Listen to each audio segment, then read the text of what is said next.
जय जोहार और नमस्कार संगवारी हो। स्वागत है आप सभी का छत्तीसगढ़िया न्यूज में एक बार फिर से। चलिए जानते हैं प्रदेश के 10 महत्वपूर्ण काम की खबर जो आपके लिए जान लेना जरूरी होता है, जिसमें आज की पहली बात, छत्तीसगढ़ में दशहरा की जुलूस में चढ़ी मौत की कार। जी हाँ, छत्तीसगढ़ के जुलूस पर चढ़ाई गई कार। जी हाँ, गांजे से भरी गाड़ी ने दुर्गा विसर्जन के लिए जा रहे लोगों को कुचला। एक की मौत, 26 हो गए इसमें घायल। जी हाँ, छत्तीसगढ़ के जसपुर जिले में एक तेज रफ्तार कार ने धार्मिक जुलूस में शामिल होने वाले लोगों को कुचल दिया। जसपुर के पत्तल गाँव में करीब 150 लोग जुलूस की शक्ल में दुर्गा विसर्जन के लिए जा रहे थे। एक कार ने इस दौरान टक्कर मारी जिसमें एक व्यक्ति की मौके पर ही मौत हो गई, जबकि 26 लोग घायल हो गए, जिसमें 26 में से 4 की हालत गंभीर बताई जा रही है। कार में गांजा भरा हुआ था और तस्कर इसे उड़ीसा से मध्य प्रदेश के सिंगरौली ले जा रहे थे। घटना के बाद लोगों ने कार को आग के हवाले कर दिया। तो वहीं घटना के बाद लोगों ने पीछा कर कार के ड्राइवर को 5 किलोमीटर दूर सुकरापारा में पकड़ा। इसके बाद गुस्साए लोगों ने उसकी जमकर पिटाई की। लोगों ने टक्कर मारने वाली कार को भी फूंक दिया।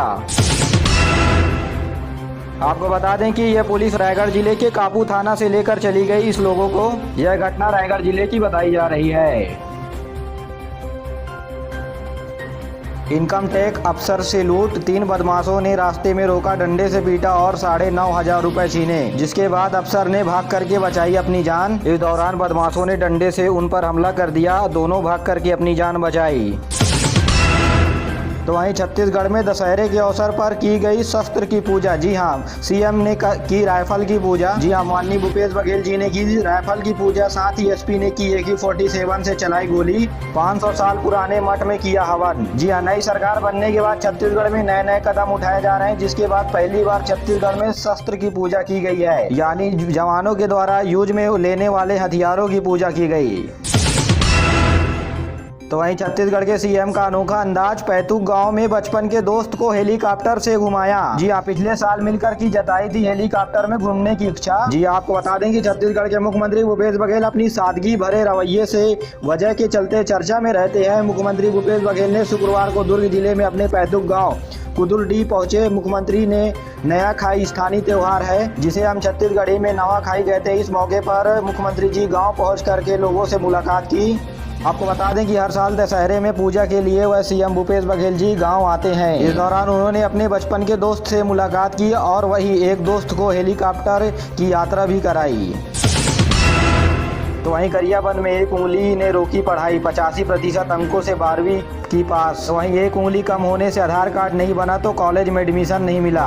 जी हाँ, विनोद के दाएं हाथ की एक उंगली जन्म से नहीं है, इसके कारण उनका आधार कार्ड नहीं बन पाया। अब ना ही राशन कार्ड है और ना ही कॉलेज में एडमिशन मिल पा रहा है। आपको बता दें कि विनोद निर्मलकर गरियाबंद में 12वीं की परीक्षा पास किए हैं 85 अंकों के साथ। वे कॉलेज में आगे पढ़ना चाहते हैं लेकिन उन्हें कॉलेज में एडमिशन नहीं मिल पा रहा है। सीएम भूपेश बघेल जी से हमारी दरख्वास्त है कि लोगों के लिए तत्काल नया प्रावधान लाया जाए जिससे प्रदेश का हर बच्चा शिक्षा प्राप्त कर सके। तो वहीं छत्तीसगढ़ के दुर्ग में पिस्टल लेकर के नाचे बदमाश। जी हाँ, दुर्ग पुलिस जिन्हें तलाश रही थी उनके सामने शोभा यात्रा में नाच कर चले गए। जी हाँ, छत्तीसगढ़ के दुर्ग में पुलिस सवालों के घेरे में है। दुर्ग में पुलिस के रजिस्टर में फायर चल रहे हैं। बदमाशों ने हथियार लेकर माता की चुनरी शोभा यात्रा के दौरान नाचते हुए दिखाई दिए, हाथों में चापड़ और पिस्टल लहराते हुए। इन बदमाशों का वीडियो सामने आया। यह शोभा यात्रा 3 दिन पहले निकाली गई थी। तो वहीं पुलिस सुरक्षा में बड़ी सेंधमारी बताई जा रही है। इस दौरान शोभा यात्रा में पुलिस व्यवस्था भी मौजूद थी, लेकिन पुलिस इन बदमाशों को पिस्टल लहराते हुए नहीं देख पाई, जिसके बाद पुलिस कह रही है कि हम जल्द ही बदमाशों को पकड़ लेंगे। तो वहीं जगदलपुर में बस्तर दशहरा के मालवी प्रधान रस्म पूरी कर ली गई है। माता की डोली और छत्र के दर्शन करने उमड़े हजारों श्रद्धालु। जोगी उठाई विधान भी किया गया। जी हाँ, 75 दिनों तक चलने वाला विश्व प्रसिद्ध बस्तर का दशहरा सबसे महत्वपूर्ण मालवी प्रघाव रस्म गुरुवार को देर रात अदा की गई। दंतेवाड़ा में आई मां मालवी और जगदलपुर में मां दंतेश्वरी का मिलन हुआ। इस रस्म को देखने के लिए हजारों की भीड़ में श्रद्धालु उमड़े। बस्तर के राज कमल चंद भोजदेव सहित राज परिवार के लोग भी शामिल रहे। तो वहीं सीएम भूपेश बघेल जी ने एक बड़ा पहचान बनाने की कवायद की है। जी हाँ, टसर सिल्क और खादी के गमछे पर सरगुजा की भित्ति चित्रकला की छाप रहेगी। राजकीय अतिथियों के लिए सरकार ने बनवाया स्पेशल गमछा। यही नहीं, गमछा पर गोदना की चित्रकारी भी की जाएगी। जी हाँ, स्थानीय बुनकरों और शिल्पकारों के हुनर के लिए तैयार एक खास गमछा अब छत्तीसगढ़ की कला संस्कृति नई पहचान बनेगा। सरकार ने राजकीय अतिथियों के लिए खास तौर पर छत्तीसगढ़ी टच करने वाला गमछा बनवाया गया है। टसर सिल्क और खादी से बने गमछों पर गोदना चित्रकारी की गई है। मुख्यमंत्री भूपेश बघेल ने अपने निवास कार्यालय में छत्तीसगढ़ की राजकीय गमछे का लोकार्पण किया। तो वहीं बस्तर में चलने वाला विश्व प्रसिद्ध 75 दिनों का दशहरा में बकरों की बलि दे निशा यात्रा विधान को पूरा किया गया। बस्तर दशहरा के तांत्रिक पूजा भी की गई। राजा कमल चंदो ने मां खमेश्वरी पूजन कर मांगी खुशहाली। जी हां, शारदीय नवरात्र के अष्टमी की आधी रात को निशा यात्रा का विधान पूरा किया जाता है। जगदलपुर के निशा यात्रा मंदिर में बस्तर का राजा कमल चंद भजदेव मां खमेश्वरी की पूजा कर रस्म को अदा करते हैं। इस विधान को पूरा करने के लिए 12 बकरों की बलि दी जाती है। वहीं दुर्ग में एक हैवानियत भरी काम देखने को मिली। जी हां, आंगनबाड़ी केंद्र में 2 घंटे से बंद रही मासूम। दुर्ग में कार्यकर्ता सहायिका ताला लगा करके चली गई। रोते रोते बेसुध हो गई 3 साल की बच्ची। दोनों को आंगनबाड़ी कार्यकर्ता और सहायिका को नोटिस भेजा गया है। तो वहीं मां दंतेश्वरी की नगरी दंतेवाड़ा में गरबा की धूम पहली बार हो रहा है आयोजन। 1000 से ज़्यादा युवा ले रहे हैं हिस्सा। अष्टमी के दिन सबसे ज़्यादा रही भीड़। तो वहीं दुर्ग में दशहरे पर गाइडलाइन जारी किया गया है। रावण दहन में आने वाले हर व्यक्ति का होगा दर्ज पर नाम, पता, वीडियोग्राफी अनिवार्य। सांस्कृतिक कार्यक्रम, डीजे की अनुमति नहीं होगी। वहीं गौरेला पिंडा मरवाही जिले में पकड़ाया महिला चोरों का गैंग। जी हां, शहर में घूम घूम करके रेकी करती थी, फिर मौका मिलते ही पार कर देती थी सामान। दुकानों के सामने दिन दहाड़े चोरी हुई तब राज खुला।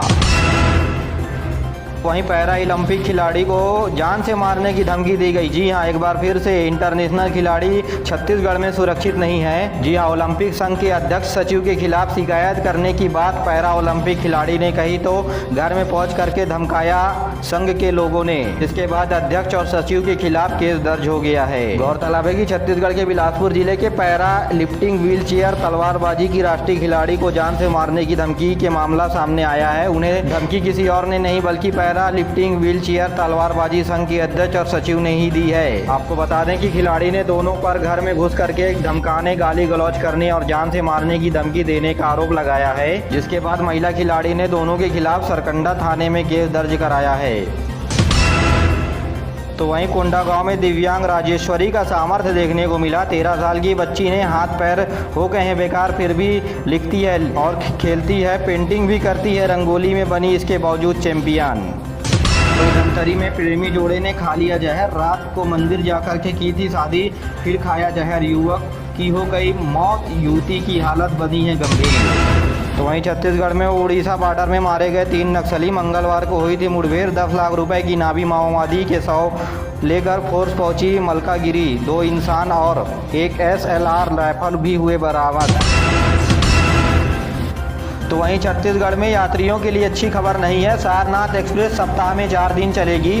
कोहरे को लेकर के अभी अलर्ट जारी किया गया है। दुर्ग से छपरा जाने के लिए 1 दिसंबर से बदलेगा दिन। दोनों ओर सप्ताह में 3 दिन रहेगी रद्द। 1 दिसंबर से ट्रेन, सप्ताह में 4 दिन दुर्ग छपरा एक्सप्रेस यानी सारनाथ एक्सप्रेस चलेगी।